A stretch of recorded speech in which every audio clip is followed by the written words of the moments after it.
বিসমিল্লাহির রহমানির রহিম। আশা করি সবাই ভালো আছেন, সুস্থ আছেন।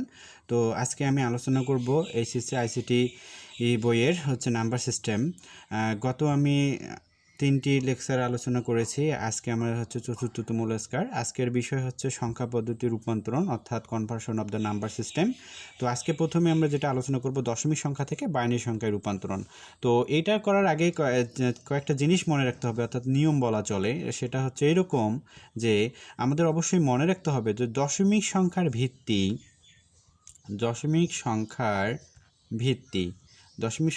কত? দশমিক সংখ্যার ভিত্তি হলো 10। তাহলে দশমিক সংখ্যার ভিত্তি 10, এর কোনো ব্যবহার হবে না, কোনো ব্যবহার হবে না। এটা আমরা যত যে বাকি যে 3টা বা 4টা সংখ্যা পদ্ধতি রূপান্তরণ করব, একটাতেও কি দশমিক সংখ্যার ভিত্তি 10-এর কোনো ব্যবহার হবে না। 2 নম্বরে যেটা জানতে হবে সেটা সংখ্যা যোগ ভিত্তি ভিন্ন দিকে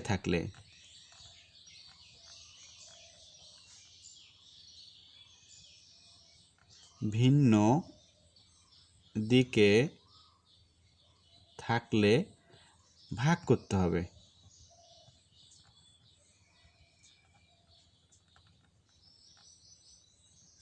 3 নম্বর, সংখ্যা যোগ ভিত্তি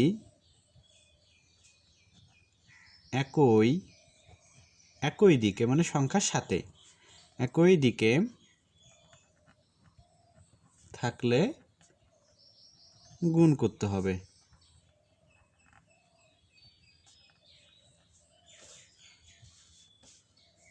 গুণ করতে হবে।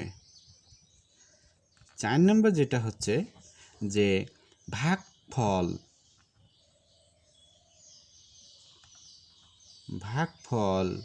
শূন্য পর্যন্ত ভাগ করতে হবে।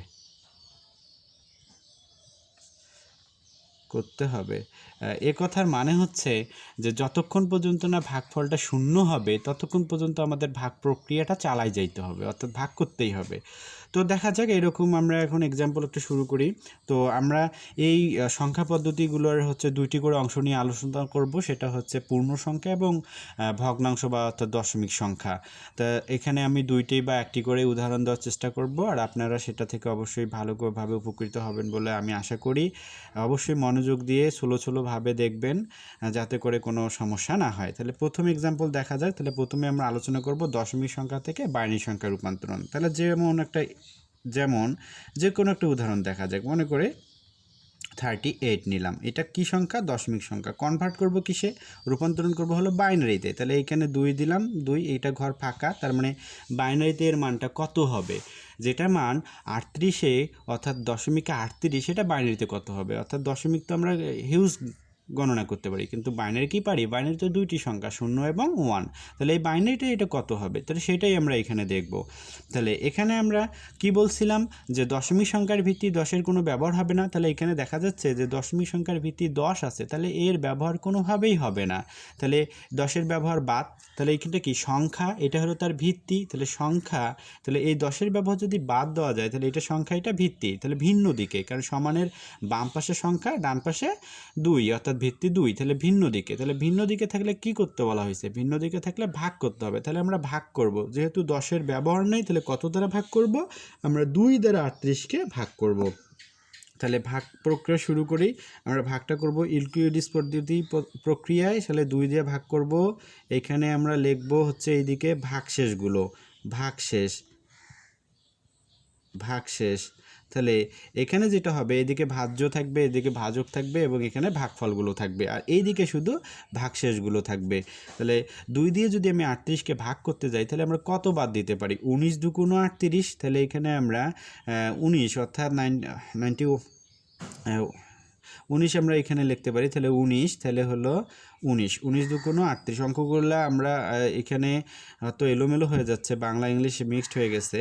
তো আমরা এখানে চেষ্টা করব অঙ্কগুলো করার জন্য, কনভার্সন করার জন্য ইংলিশ দিয়ে করা, যাতে করে সোজা মনে হয়।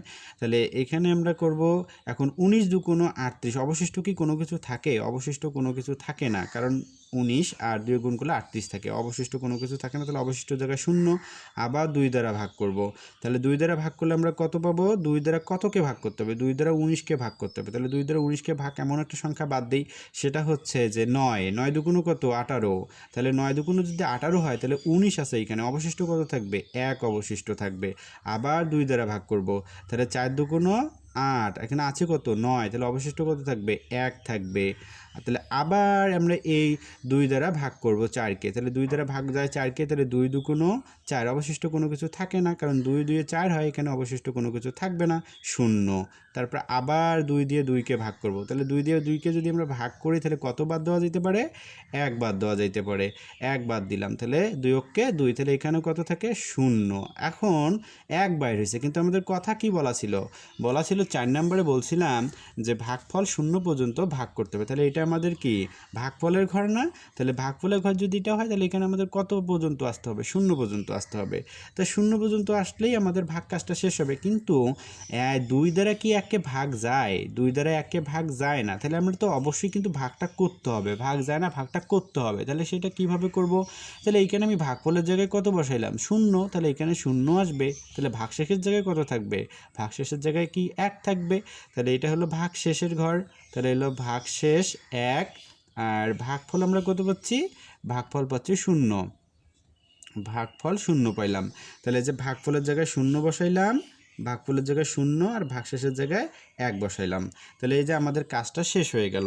তাহলে এখন কথা হলো এই অঙ্কটা যে আমি করলাম, অঙ্কটা লিখবো কিভাবে, আসলে 0 তো উপর থেকে শুরু হয়েছে, আবার নিচ থেকেও তো যাওয়া যেতে পারে, উপর থেকেও যাওয়া যেতে পারে। তাহলে আসলে আমাদের মনে রাখতে হবে যখন আমরা ভাগ প্রক্রিয়া করব তখন আমাদের কাজটা করতে হবে নিচ থেকে উপর দিকে যাইতে হবে, নিচ থেকে উপর দিকে যাব। তাহলে আমরা এখানে নিচ থেকে উপর দিকে যাব, নিচ থেকে উপর দিকে, তাহলে এটার আবার নাম থাকবে MSB, এটার নাম হবে LSB। তো MSB আর LSB এটা নিয়ে তো আমি বলছিলাম, এই MSB হলো মোস্ট সিগনিফিক্যান্ট বিট, সর্বোচ্চ গুরুত্বপূর্ণ সংখ্যা, তারপরে হলো LSB এটা হলো সর্বনিম্ন গুরুত্বপূর্ণ সংখ্যা। তাহলে এইভাবে আমাদের লিখতে হবে। তার মানে এখন বোঝা যাচ্ছে মানটা হবে আমাদের এরকম যে 38, এটা যদি দশমিক সংখ্যা হয় তাহলে সে বাইনারি দশমিক সংখ্যা হয়, তাহলে বাইনারি মান হবে 1 0 0 1 1 0, এই হইলো আমাদের বাইনারি। তাহলে এটা আমরা বিটের যে ঘর কাটার নিয়মে দেখি, তাহলে কয়টা বিট আছে, বিট মানে তো আমরা জানি একটা শূন্য একটাকে অনকে কি বলা হয়, বিট বলা হয়। তাহলে 1 2 3 4 5 6টা আছে, তাহলে 6 পর্যন্ত আমরা এটা দেখি প্রমাণটা কি হয় কি না, যে 1 1 ডাবল 2 2 এর ডাবল 4 4 এর ডাবল 8 8 এর ডাবল 16 16 ডাবল 32, তাহলে এখানে আমরা কিন্তু অলরেডি 6টা নিয়ে নিছি। তাহলে 6 বিট পর্যন্ত লেখার পর্যন্ত একটা ক্যাপাসিটি করে নিলাম। তাহলে এখানে 32, তাহলে এখন মানগুলো আমরা বসাই দেই, মানগুলো বসাই দিয়ে দেখি এটা প্রথমে 1 আছে, তারপরে 0, তারপরে 0, তারপরে 1, তারপরে 1, তারপরে 0। তাহলে আমরা কি জানি যে ঘরগুলো 1 থাকে শুধু সেই ঘরগুলোই তো যোগ করা যায়, অন্য কোনো ঘরকে যোগ করা যায়, অন্য কোনো ঘর যোগ করা যায় না। তাহলে অন্য কোনো ঘর যেহেতু যোগ করা যায় না, তাহলে 0 ঘরগুলো বাদ দিয়ে 1 ঘরগুলো যোগ করতে হবে, যে ঘরগুলো অ্যাক্টিভ আছে। তাহলে 32 আর 4 36, 36 আর 2 38, তার মানে এখানে দেখাচ্ছে যে 1-এর ঘরগুলো হলো 32, তারপরে হলো 4 আর হলো 2, তাহলে যোগ করলে আমরা কত পাই 38 পাই। তার মানে আমাদের 38-এর ভ্যালুটা দশমিকে যেটা 38, বাইনারিতে 38, অবশ্যই এই মানটা ঠিক আছে। তো এইভাবেই আমাদের কনভার্সন করতে হবে দশমিক সংখ্যা থেকে বাইনারি সংখ্যায় রূপান্তরণ। তো অবশ্যই সবসময় যেটা মনে রাখতে হবে যে দশমিক সংখ্যার ভিত্তি 10 এর কোনো ব্যবহারেই হবে না, আর সংখ্যার ভিত্তি ভিন্ন দিকে থাকলে আমরা ভাগ করব, ভাগ করার পর কোন দিকে লিখব, নিচ থেকে উপর দিকে লিখব। আর অবশ্যই এই দিকগুলো আইডেন্টিফাই করে দিতে হবে, পরীক্ষার্থীর সুবিধার্থে অবশ্যই আইডেন্টিফাই করে দিতে হবে MSB LSB। অঙ্ক যদি এরকম থাকে প্রয়োগটা অঙ্কটা আগে এইভাবে সাজাইতে হবে, আগে সংখ্যাটা লিখতে হবে, তারপর ফাঁকা স্থানটা রেখে দেখতে হবে দিক কোন দিক আছে, ভিন্ন দিক না একই দিক, দেখার পর সেটা আমরা যেটা হয় সেটা ক্যালকুলেশন করে লিখব। তো এটা নিয়ে এখন এটা ভগ্নাংশ আকারে প্রকাশ করা যাবে, পরবর্তী লেকচারে আমি ভগ্নাংশ আকারে দেখাবো। এটা হলো পূর্ণ অংশ, এখানে আমরা কোনো ফ্র্যাকশন সংখ্যা ইউজ করিনি, এটা একটা পূর্ণ অংশ আমরা ইউজ করছি, এখানে আমরা পূর্ণ সংখ্যা ব্যবহার করছি। 38 একটা পূর্ণ সংখ্যা, ভগ্নাংশ করি নেই। তো আগামী ক্লাসে আগামী লেকচারে পূর্ণ সংখ্যা নিয়ে আরও এক্সাম্পল দেব ইনশাআল্লাহ। তো অবশ্যই আপনারা ভিডিওটি শেয়ার করতে ভুলবেন না। যদি ভালো লেগে থাকে তাহলে অবশ্যই লাইক দিবেন, আর সাবস্ক্রাইব করতে অবশ্যই ভুলবেন না। আপনাদের এক একটা সাবস্ক্রাইব আমাকে নতুন করে ভিডিও তৈরি করতে অনুপ্রাণিত করবে। আর ভিডিও সম্পর্কে ভালো মন্দ কেমন হচ্ছে, তারপর ভিডিও কোয়ালিটি বোঝা যাচ্ছে কি না, এই সম্পর্কে অবশ্যই মতামত করবেন। আমার এফবি আইডি এখানে দেওয়া আছে, যে এফবি Md.Ahasan হাবিব আনিস। আমার পিকচার যেটা আপনারা ইউটিউব চ্যানেলে দেখতে পাবেন, সেই পিকচারটাই আমাদের এফবি অ্যাকাউন্টে বা আইডিতে দেওয়া আছে, ওইখানে আপনারা মেসেজ করতে পারেন। আর আমার ভিডিও সম্পর্কে অবশ্যই ইউটিউবে আমার কমেন্ট বক্সে কমেন্ট করতে পারেন। আমি অবশ্যই যদি আপনাদের ভালো লেগে থাকে বা খারাপ লেগে থাকে জানাবেন, আমি এর থেকে আরও ভালো প্রেজেন্ট করার চেষ্টা করব। আর জানি না আপনারা কতটুকু উপকৃত হবেন, অবশ্যই আপনারা আমার সঙ্গে থাকেন, দেখি ইনশাআল্লাহ আমি সব থেকে ভালোটা দেওয়ার চেষ্টা করব, যাতে করে এই অবসর সময়টা, যেহেতু সেপ্টেম্বর পর্যন্ত আপনাদের স্কুল কলেজগুলো বন্ধ, তাই বাসায় বসে বসে আইসিটি বিষয়ে আপনারা প্র্যাকটিস করতে পারবেন। শুধু আইসিটিই নয়, আমি আগামী কয়েকদিনের মধ্যে অনার্সের অ্যাকাউন্টিং ফিনান্স নিয়ে আলোচনা করব এবং বিবিএ শাখার বিজনেস ম্যাথ অ্যাকাউন্টিং নিয়েও আলোচনা করব। অবশ্যই আপনারা ভিডিওটা সাবস্ক্রাইব করবেন এবং বন্ধুবান্ধবদেরকে জানাই দিবেন শেয়ারের মাধ্যমে। ইনশাল্লাহ ভালো থাকবেন, সুস্থ থাকবেন।